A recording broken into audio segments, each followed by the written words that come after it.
What's up, everybody? Hold Your Rock and Roll live streaming. This is going to be maybe a new playlist. Movie reviews from the torrents and what is worth watching and what is not worth watching. If you hear a little bit of a server noise in the background, I'm sorry, that's my Plex server running. It is a free NAS server running ZFS, but anyhow, that's neither here nor there. The important thing is you should be seeing this, and you're seeing something different. Interesting. Interesting. There we go. Okay, this is what you should be seeing. This is just the screen to get a thing started. Let's switch now over to my Plex server, which is looking like this. And these are my most recently added movies. I just want to go through a few of these. Let me hide this little toolbar, the dock, hide the dock. So we have a little more room there. Okay, Flock of Dudes. Definitely not that funny. Definitely not worth watching. I'm sorry. I mean, it's on the torrents. You can get it for free.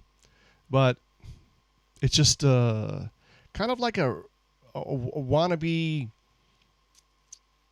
what was that movie called? I think I have it here. When those guys go to Thailand. Hangover. Kind of like a buddy movie like The Hangover, but totally stupid and just not worth it. Just not worth watching, in my opinion. Just a waste of time. The Free World. Now, without giving away too many spoiler alerts, just I don't even know what the reviewers are saying or what the movie poster says, the summary. But essentially, you got a guy who gets out of prison, who's working at a dog shelter. Somebody brings in a dog, and it dies. It was abused. It was definitely abused. Now, that guy happens to be a police officer. And, of course, this guy just got out of jail. A little bit of tension there. And then the wife of the police officer comes into this guy's life. I won't give away that. But the whole relationship is just bogus. I mean, it's like, dude, you just got out of jail. Why would you want to get involved with this situation? To me, it doesn't make any sense. And then the ending is just... It's just really a stupid ending, in my opinion. Okay, so it's kind of okay. Maybe it's okay, like a date flick, maybe, because there's this romance there, but it's kind of twisted and weird. But definitely, I would not really recommend it. Maybe like a 1 thumb up. Okay. Now, Milton's Secret, I have not watched it, so I can't comment on that. But this next one, Somnus. Don't even waste your time. Some of these science fiction movies are just so stupid. It's sort of capitalizing on some kind of a move to Mars, or mission to Mars. It's 6 o'clock. It's 6 o'clock. See if we can get some video out here. I was hiking. This dude's going to Mars or Jupiter or someplace. Death would have been instant. It was just stupid. It was pretty stupid. That's all I can tell you. Sound the alarm!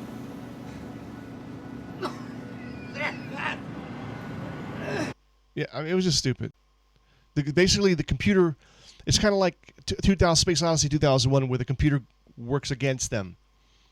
Okay? Now, Honeybee... Oh, man. Honeybee, not encouraged by this movie.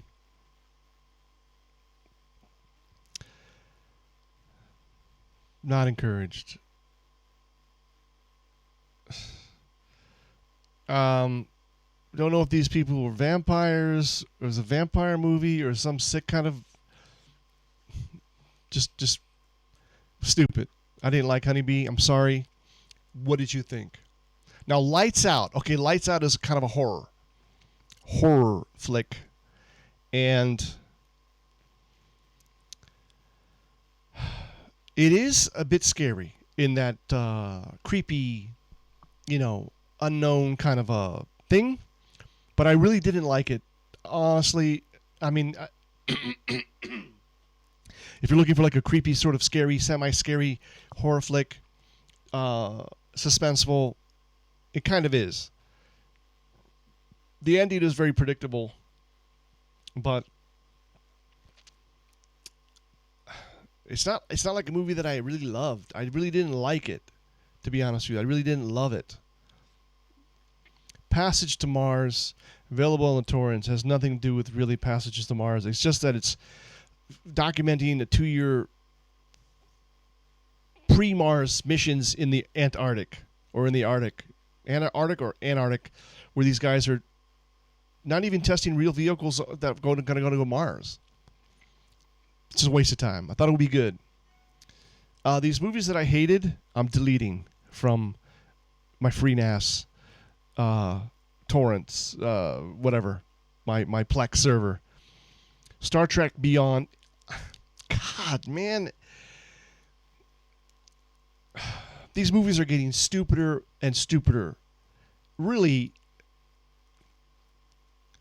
I couldn't even suspend my disbelief. This movie was so stupid. Really. I don't know what else to say. Did you even like this movie?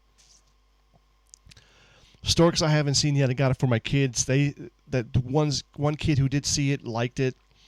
Train to Busan I have not seen. We started to watch it. You can see the little orange tracker down there.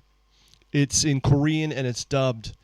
Not dubbed. It's subtitles. And it was just moving too fast for my wife to read, so we stopped watching it. But it looks pretty. It looks like it could be okay. Now, the Mechanic Resurection. Okay, technically, from an action standpoint, the movie was great. The movie was entertaining. The movie was fun. But I disagree with the premise. The whole premise that you're going to get this guy to do this job because you kidnapped his girlfriend, a woman he doesn't even know. It's just so ridiculous and it's just so freaking ridiculous. The whole premise of the movie, like why this guy's motivated to do the job. If I'm this guy, I'm like, who cares? I know who you are. I know you came here to try to get, make this connection. I'm not interested, or I might be interested in some sex, but I'm not interested in, okay, if you get killed, who cares? If your orphanage gets destroyed, who cares? What do I care? I'm in retirement. That's the whole premise. And I kept in the back of my mind thinking, why are you even doing this? You don't even care about this woman. It's all fake. So that's my thing on the Mechanic. I mean, if you can somehow suspend your disbelief, it was really hard. But the action scenes are pretty cool, and the creative things that he goes through in order to accomplish the goals, I won't get into, but they're pretty cool. That's pretty cool. Now, The Sniper, this is actually from 2009, and it's just something recently that I added to my collection. It's a pretty decent movie. I believe it's from Hong Kong. It's something that's been on the torrents for since 2009, so it's nothing new. I won't mention that. I won't talk about it. But ARQ, A-R-Q. This is a Netflix movie. I don't know if it's only available on Netflix or if it came out in the theaters. This is actually a pretty kick-ass movie. I gotta tell you, I really enjoyed it. It is a sci-fi thing dealing with time, not so much time travel, but time loops, time repeating itself. And it actually is pretty compelling the way they created the drama and how certain characters in the movie realize that the time is looping and it's not deja vu, it's repeating. And it's pretty cool. It's actually pretty cool. I recommend ARQ. I didn't watch this one, Beyond Valkyrie, yet. Cardboard Box, I didn't watch it. Looking pretty good. This one here, Hunt for the Wilderpeople, actually was a pretty good movie, man. This actually was pretty damn good.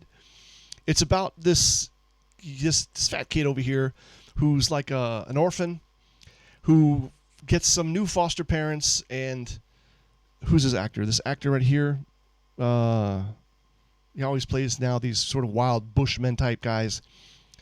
He becomes sort of like his foster dad, and Sam Neill, and he's a really good actor. Even this little kid. I'm not sure if it's Rima Tiwaka. I'm not sure what the kid's name is, but actually, this is a very good movie. And actually, I think it's young kids, like say 9 and up, teenagers definitely is a good movie for them. It's actually a pretty good movie about not really so much of coming of age, but it is a little bit of a coming of age. But it's just a good movie about the system, how the system is so corrupt. This kid is happy. And he wants to be left alone, and the system is trying to put him back into some other foster care because, one of his foster parents, I'll just tell you, the mother dies. She passes away, and because of that, they want to take the kid away. But he's happy there, and it's a really cool sort of adventure for this kid. It's pretty fun. Actually, pretty good movie. Now, this movie here, Mike and Dave Need Wedding Dates, was actually hilarious. It was stupid, but I like these actors. I like the performances were really good. It was pretty fun. It was definitely like a fun sort of slapstick, goofy comedy, a little bit, I don't know, made you a little bit angry sometimes. Really pulled the emotions, how these women were manipulating these guys different ways. But in the end, I'll just tell you, spoiler alert, it's sort of a happy ending. And it's worth seeing. It actually could be a pretty good date flick, maybe, but it's definitely kind of a fun movie. Mike and Dave Need Wedding Dates. Comedy. Bastille Day. This is a movie takes place in Paris, which was actually delayed the release because of the Paris attacks, the attacks in Paris. This really had nothing to do with that. This really had nothing to do with that, except that there is a bomb that goes off in Paris, and an innocent pickpocketer guy, American, he gets accused of doing the bomb, although he had nothing to do with it. And that's what this movie is about. And it's actually a pretty good movie. Definitely pretty good movie. I mean, what can I say? I mean, I was surprised. It was pretty good. This one I haven't seen. Free State of Jones, I did not see. Pete's Dragon, I did not see. The Shallows. The Shallows really should be Jaws 5. Really should be Jaws 5. This was actually a pretty darn good movie. The Shallows. This woman gets stranded out on a rock close to shore. I don't know where she's in Mexico, off the coast of Mexico, and there's a shark situation. Okay? I'll leave it at that. It really should be Jaws 5 or Jaws 6, whatever the next in the sequence was. This would have really been good for that license, really. I mean, there's scenes in there when the shark is doing his thing, and I wanted to hear that I really wanted to hear that. It would have made perfect sense. So, good movie, definitely worthwhile watching. The Shallows. All right? War Dogs. Okay, War Dogs. True story. Based on a true story about these two guys selling arms during the Iraq War. And if you saw the trailer, they go through the Triangle of Death, and it's freaking hilarious. The first 3/4 of the movie, it is pretty hilarious. The bad thing is, in person, a contract, and it was a small amount of money, like $100 to do the job, which actually like $3 or $4 million. It's actually a good movie. It's worth seeing as to what guys were from the Iraq War. Just small. They were just. I'm gonna give it just one. Then probably sometime in September.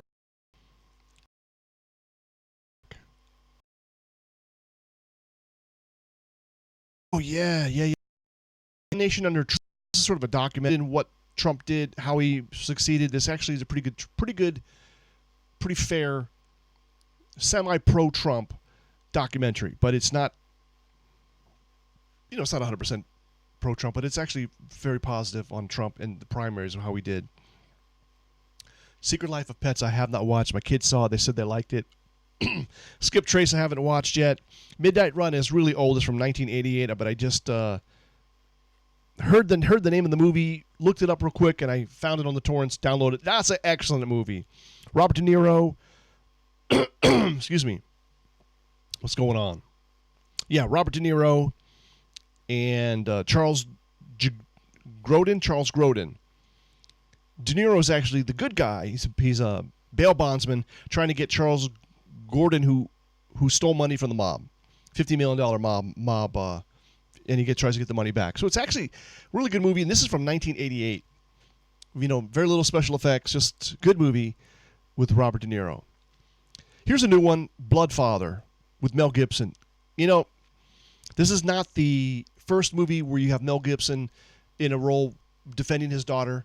There was the other movie where his daughter worked in a nuclear power plant or something like that. I forget the name of that. It was actually another good movie. This is also a badass movie starring Mel Gibson. You know, it's so hilarious how you got, you know, Mel Gibson, I mean, almost from the get-go, he's been playing these macho-type roles.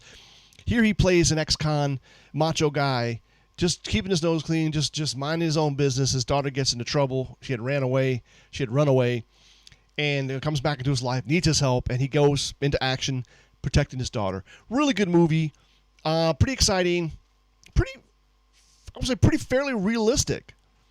You know, dealing with drug gangs and stuff like that. Pretty good. Hard Target 2.